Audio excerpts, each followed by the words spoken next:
Hello everybody, today we're doing a video for GTA Car Kits in a 2012 Range Rover Sport, and today we're going to show you how to install our Apple CarPlay and AndroidAuto kit.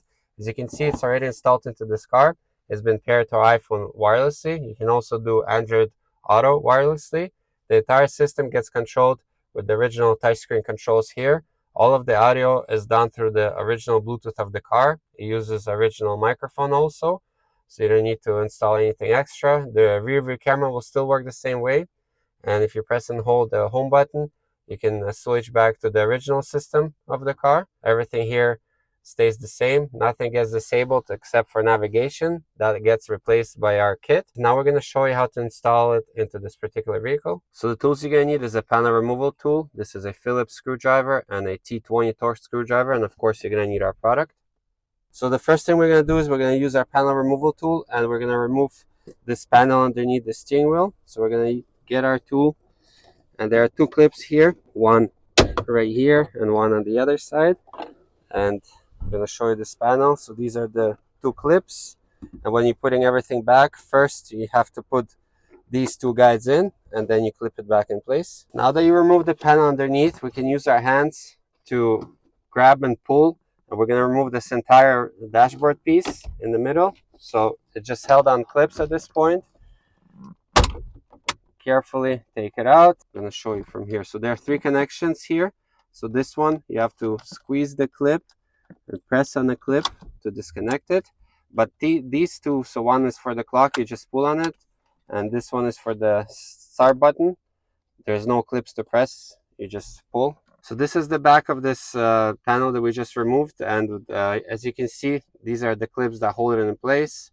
They're all around, but what can happen is like happened to us.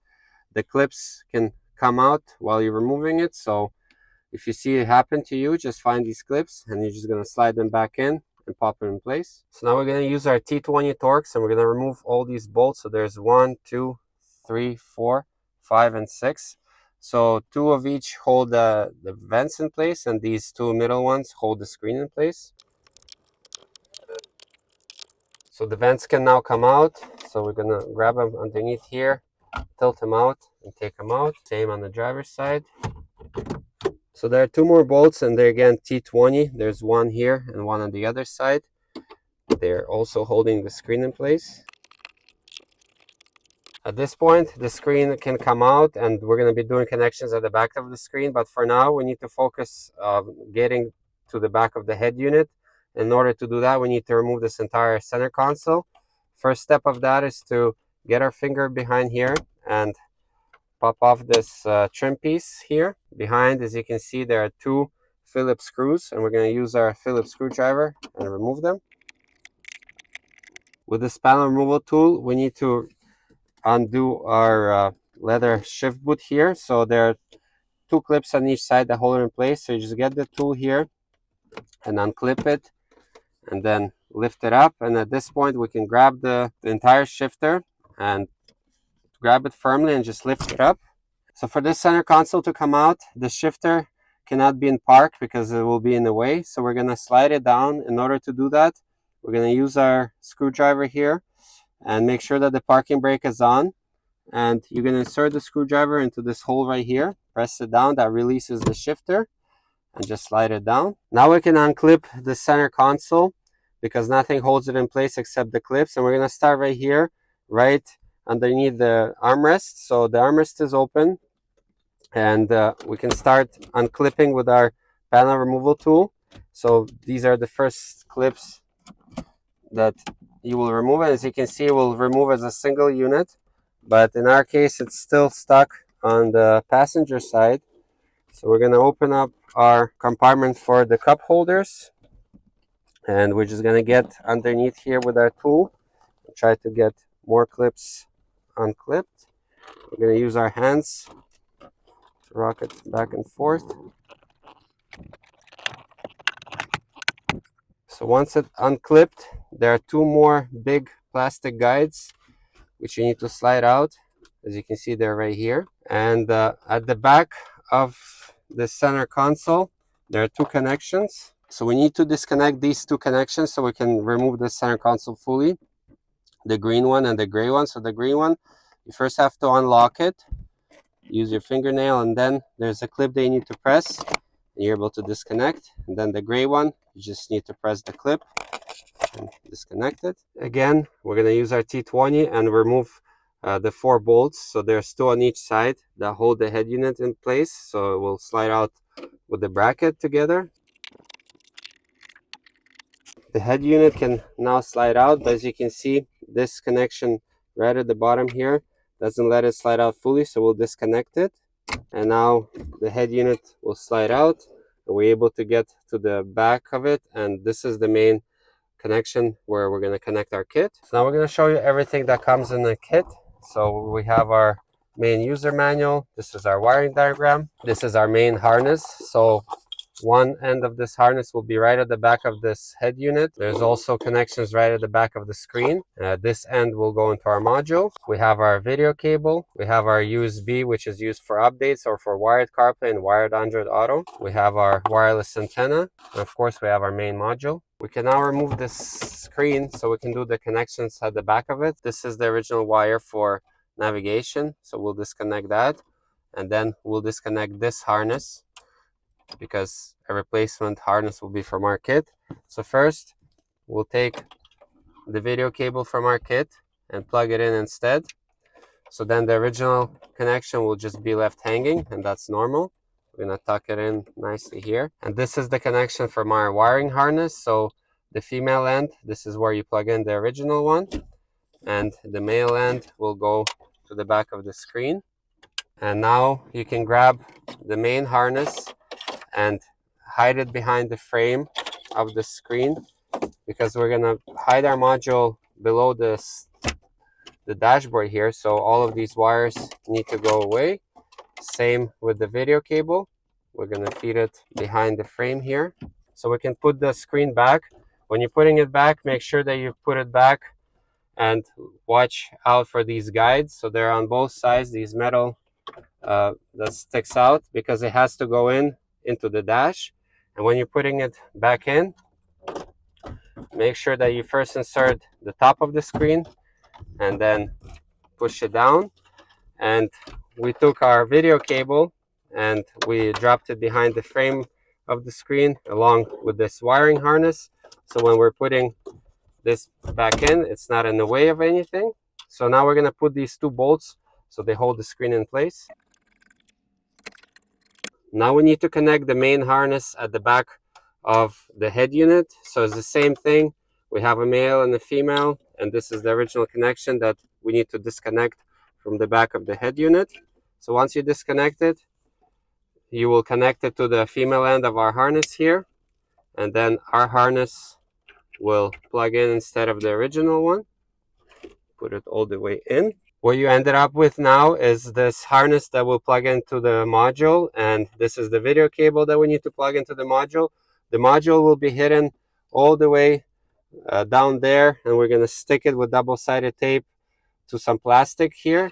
So what we need to do is we need to get these wires over there. So we will move the head unit to the side here, carefully feed these wires behind the frame, and we will bring out these wires underneath here actually, so we can make the connections into our module. So we have our harness, we need our video cable here, and once you pull all the wires through, at this point you can carefully put the head unit back into its original position. It has also these plastic guides that need to go into the dash. As you can see, I'm going to show you, those guys go on both sides and slide in there. So we'll put the head unit back carefully. So before doing the connections to our module, we're going to secure the head unit so it doesn't come out and fall out. So we're going to put the 4 bolts that hold in place. Before you do that, make sure that this wire underneath is here, and you're going to connect it. And on top of the head unit, you need to have 3 wires. So one is for the start button, this is for the clock, this is for the entire control panel. So make sure that all these wires are here, and at this point we can secure the head unit in place. This USB cable we will route on the passenger side footwell compartment. So we're just going to move and grab our dash with our hand here to kind of move it to the side so we have some space, and we will feed the cable underneath, and then we will catch it on the inside. So this is the USB, and we're going to pull it all the way through. As you can see over here, it will just stick out just a tiny bit. The last thing from our kit is this wireless antenna. Main thing with that, do not stick it right to the module. So this end will connect to the module, but this other end with double-sided tape, you can hide and stick somewhere here behind the dash. Find a good spot that it's not in the way. So now we have our USB. This is video, main harness, and our antenna. And we're gonna take our module and we're gonna do all these connections into our module. So initially, when you're gonna connect everything, make sure that all the dip switches are off. And then we're gonna test everything, make sure that the picture works properly, the rear camera works. And if it doesn't, then you will just adjust. But first, always start with them all off. And now we will feed our module through here, and we're gonna stand it up, and this is where the module will rest. So once you tested everything, you can actually sticker some double-sided tape to it, and then just stick it behind the dash so it doesn't move around. So now we're gonna do the two connections at the back of the center console. So the green one, plug it in and then lock it in place, and then the gray one. And now we're gonna put the center console back. So tilt it forward, insert these two plastic guides, and we will leave it like this for testing. For testing, we also need to reconnect our start button, and then this is the main connection for all the controls on this panel. The clock we will not connect, it's not needed for testing. So first is the start button over there, and this is the second connection here. So now we're going to do some testing using our cable and an iPhone. Of course, you can pair the system wirelessly, but for testing, we're going to use the cable. So as you can see, with the ignition on, the radio should turn on and the touchscreen should be working. As you can see, the nav is no longer showing anything because it's been replaced with our kit. So what you can press is the nav button, and you get this extra mode which you didn't have before. And at this point, we're just going to plug in our iPhone, and CarPlay will, as you can see, it's going to start charging, and CarPlay will appear on the display of the car. So what you need to test is the touchscreen, make sure this works. For music, the phone that you're using for CarPlay also has to be paired to the original Bluetooth of the car, and the CarPlay will work over Bluetooth, same with AndroidAuto. So after testing, now we can assemble everything back. So first we're gonna put in these two Phillips screws that go right here. Now we can reinstall this cover. So this cover, first insert the top edge here and then lock it in place. Now we need to reinstall the two bolts up here, top of the screen. So there's one on the passenger side, one on the driver's side. Now reinstall the vents. So when you're inserting it, the top edge goes in first, then you push it down. Same with the passenger side. Here it helps if you open the glove box, you have a little bit more space. So now we can reinstall the bolts here. Now we need to reconnect this one again, but now we're going to do all three connections, including the clock.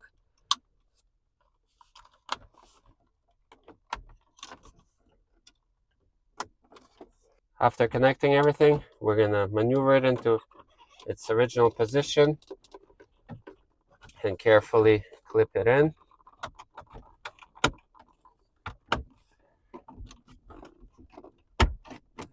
So first you slide it in and then you clip it in place. So now we need to put the shifter back. So put it back in without clipping the leather boot in. Just push it down until you hear that click. And now we can carefully put back the leather. And now we need to clip in this panel on the driver's side underneath the steering wheel. So the installation has now been completed. We paired our iPhone wirelessly to the system, and now we can enjoy Apple CarPlay or Android Auto in your Range Rover Sport. I hope you liked the video, and we'll see you next time.